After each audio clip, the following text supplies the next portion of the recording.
नमस्कार दोस्तों। देवी अहिल्या विश्वविद्यालय इंदौर डीएवीवी इंदौर ने पीएचडी आरएसी की डेट जारी कर दी है और इसमें DAVV DET 2022 guidelines for students regarding RAC means interview. ये गाइडलाइन जारी की गई है कि आरएसी जो है आपका किस प्रकार से कंडक्ट कराया जाएगा, उस संबंध में इंफॉर्मेशंस हैं। फर्स्ट है, on the day of scheduled RAC interview, candidate shall fill up student information form, sign attendance sheet।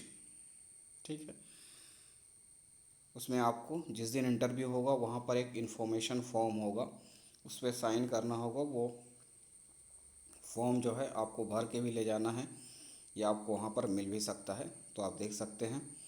Next है, no objection letter that is consent form duly signed by a supervisor and head research center must be attached with student information form along with other relevant documents such as caste, domicile, income, physically handicapped, its PH, EWS, economic weaker section, whatever applicable certificates. तो जो भी आपके certificate हैं वो form जो है भरना है, स्टूडेंट इन्फॉर्मेशन फॉर्म जो होगा। दूसरा, उसमें आपको नो ऑब्जेक्शन लेटर या कंसेंट फॉर्म जो होता है उसको भी लगाना होगा। साथ में जितने भी आपके डॉक्यूमेंट हैं, इससे रिलेटेड सर्टिफिकेट्स हैं, उनको भी आपको लगाना है। And third is reservation of seats under different category shall be as per government of MP rules. ठीक है, गवर्नमेंट ऑफ एमपी रूल्स के अकॉर्डिंग जो है रिजर्वेशन दिया जाएगा। Candidates are advise to read page number 4 of ordinance number 11 available at link. इसमें link में आप क्लिक करके ऑर्डिनेंस नंबर 11, ये ऑर्डिनेंस नंबर 11 जो होता है ये जारी किया गया है यूजीसी के द्वारा, यूनिवर्सिटी ग्रांट कमीशन के द्वारा, कि how a PhD program shall be conduct and what is the procedure for taking interview, that is RAC. उसके बारे में जानकारियां हैं, नेक्स्ट आप रीड आउट कर सकते हैं और उसकी ब्रीफ इंफॉर्मेशन इसमें भी है। Now next is the fifth one, candidates are required to discuss their research interest area through a presentation before RAC. The committee shall evaluate the research potential of the candidate in unity of research and sustainability of research center through direct interaction with the candidates. Therefore, candidate should bring a short write-up of research plan up to 1000 words in 5 copies, illustrating broad area of research work to be undertaken, importance and applications. Candidates might also be asked to make a PowerPoint presentation of research plan. Hence, they are advised to bring a PowerPoint presentation 3 to 4 slides. अब ये आपकी research plan जिसे कहते हैं research synopsis, ठीक है, research proposal, वो आपको तैयार करना है और 2 फॉर्मेट में होना चाहिए, एक हार्ड कॉपी और एक सॉफ्ट कॉपी। सॉफ्ट कॉपी जो आपकी होगी वो पावर पॉइंट प्रेजेंटेशन में होगी, 3 या 4 स्लाइड्स में आप किस प्रकार से आपका जो प्लान है वो सब उसमें होगा।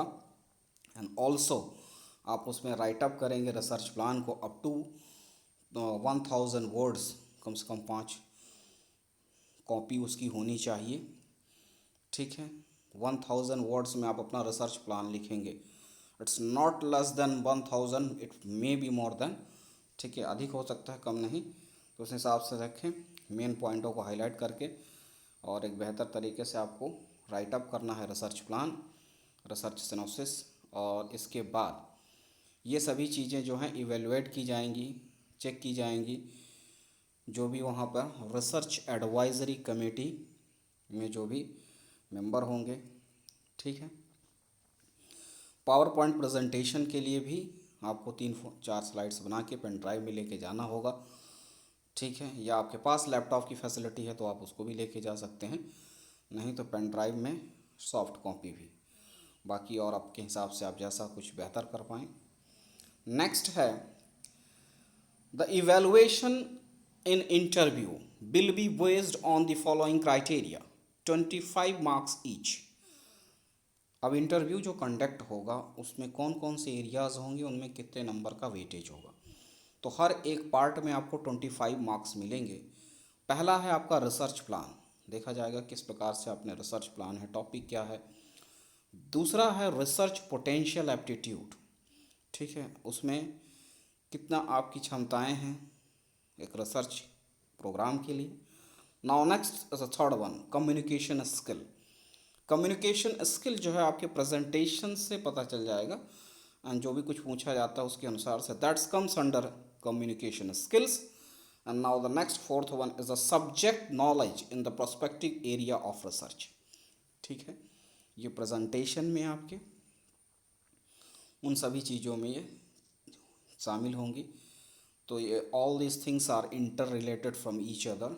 ठीक है, लेकिन इस तरह से ये डिवाइडेशन किया गया है तो हर एक में आपको 25 मार्क्स मिलेंगे कि आपने रिसर्च प्लान में क्या था, पोटेंशियल का था आपका, कम्युनिकेशन स्किल के थे, और नॉलेज सब्जेक्ट के रिस्पेक्ट में जो कि रिसर्च में हो।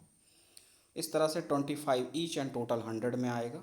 ठीक है, 4 एरिया हैं इसमें, 4 पार्ट है। नाउ नेक्स्ट है 70% weightage of entrance test marks and 30% weightage of interview marks be given in appearing merit list for those candidates who got through DET 2022। तो आप में जो इंटरव्यू के फाइनल जो रिज़ल्ट कंडक्ट होगा बनेगा उसमें 70% वेटेज जो है आपका वो इंट्रेंस टेस्ट में जो आपने मार्क्स गेन किए हैं वो रहेगा। 30% वेटेज आपका इंटरव्यू का रहेगा। उसके हिसाब से जो है आपकी मेरिट लिस्ट बनेगी। यानी इंटरव्यू में जो आपके मार्क्स हैं वो 30% का वेटेज रखेंगे, जो 70% वेटेज होगा वो आपने इंट्रेंस टेस्ट जो क्वालिफाई किया था उसमें से। इस तरह से आपका फाइनल जो है DET यानी PhD का रिज़ल्ट फॉर्म होगा। But for exempted candidates 100% weightage will be given to interview marks. जो एग्जाम्प्टेड कैटेगरी के कैंडिडेट्स हैं क्योंकि उन्होंने तो टेस्ट दिया नहीं, एग्जाम्प्टेड थे वो, देन जो भी उनका पूरा मार्क्स डिपेंडेंस होगा, वेटेज होगा, वो 100% जो है वो किस पे डिपेंड होगा, इंटरव्यू के बेसिस पे। ठीक है, तो इस तरह से आपके फाइनल जो है मेरिट लिस्ट प्रिपेयर्ड होगी। ठीक है, on the basis of entrance test marks and the interview marks. ठीक है, नाउ नेक्स्ट है please note that even if the candidate does not have a consent letter, he is must appear for the RAC interview, as the RAC may allot a supervisor co-supervisor to the candidate as per its own direction। अब किसी भी candidates के पास concern letter नहीं है, नहीं हो पाया, guide नहीं मिल पाया, देन भी आपको must appear for the interview RAC, तब भी आपको RAC में जाना है। ठीक है, और जो RAC कमेटी है वो आपकी हेल्प कर पाएगी कि आपको सुपरवाइज़र अलॉट करा दे, को सुपरवाइज़र अलॉट कराने में। ठीक है, ऐसा इनके शॉर्ट में है कि आपके पास कंसर्न लेटर नहीं है तो भी आप इंटरव्यू देने जाएं। It may also noted that merely having a consent letter shall not guarantee admission। अब इसका ये भी मतलब नहीं है कि अगर आपके पास कंसर्न लेटर है तो इस बात की फुल गारंटी हो गई कि आपका PhD में हो ही जाएगा। ठीक है, तो ये सभी चीज़ें हैं, तो इस सब चीज़ों को आप ध्यान रखें और इस तरह से आप एक तैयारी करें आपके रिसर्च प्रपोज़ल और बाकी चीज़ों को और आपके इंटरव्यू के लिए। नेक्स्ट देखते हैं ऑर्डिनेंस नंबर 11 के पेज नंबर 4 में क्या चीज़ें कही गई हैं उसके बारे में। जी, तो ये है ऑर्डिनेंस नंबर 11 अध्यादेश 11 डॉक्टर ऑफ फिलॉसफी के लिए, तो किस प्रकार से पीएचडी प्रोग्राम कंडक्ट होगा, ठीक है, इंटरव्यू कैसे होगा, बाकी पूरी प्रोसेस इंटरव्यू के लिए कैसी होगी, स्टार्टिंग से लेके फाइनल तक का ये सब बताया गया है। वो है ऑर्डिनेंस नंबर 11 जो कि यूजीसी के द्वारा जो है जारी किया गया है। अब इसमें सभी चीज़ें हैं और उसी के अनुसार से पीएचडी प्रोग्राम कंडक्ट कराए जाते हैं, इंटरव्यू होते हैं और बाकी प्रोसीजर भी उसी अकॉर्डिंग होती हैं।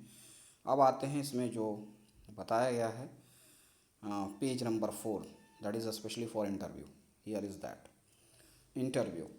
The successful candidates of the doctoral entrance test shall have to appear in the interview. The interview shall be conducted by the Research Advisory Committee, that's known as a RAC.